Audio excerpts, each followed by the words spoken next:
মাধ্যমিক ও উচ্চ মাধ্যমিক পরীক্ষার দিন অপরিবর্তিত থাকছে। মাধ্যমিক পরীক্ষা শুরু হওয়ার কথা ছিল সকাল 11টা 45 মিনিটে, কিন্তু সেই সময়টা এগিয়ে এসেছে। 9টা 45 মিনিটে মাধ্যমিক পরীক্ষা শুরু হবে।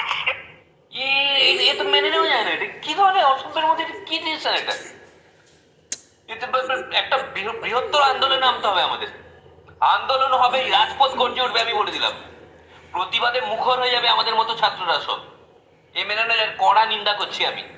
আরে ডেট একই আছে, শুধু টাইমটা চেঞ্জ হয়ে গেছে। তো কি হয়েছে? আলাদা দিন করতো, তাতে কোনো প্রবলেম নেই। কিন্তু এটা কি 2 ঘন্টা এগিয়ে দিল পরীক্ষাটা? কি মেন পড়াশোনা তো আমাদের মতো স্টুডেন্টরা এই 2 ঘন্টাতেই করতো। পরীক্ষার আগের 2 ঘন্টাটাই মেন। সারা বছর তো আমরা সময় পাই না। এটা কি করলো? জানতো আমরা 2 ঘন্টা পড়বো, আগে এগিয়ে দিল যাতে আমরা ফেল করে যাই।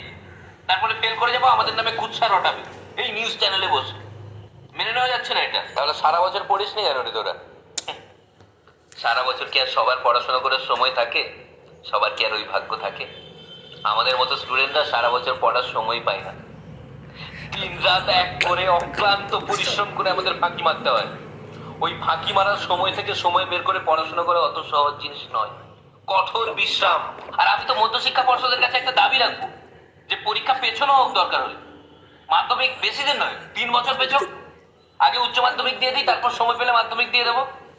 মাধ্যমিক ও উচ্চ মাধ্যমিক পরীক্ষার দিন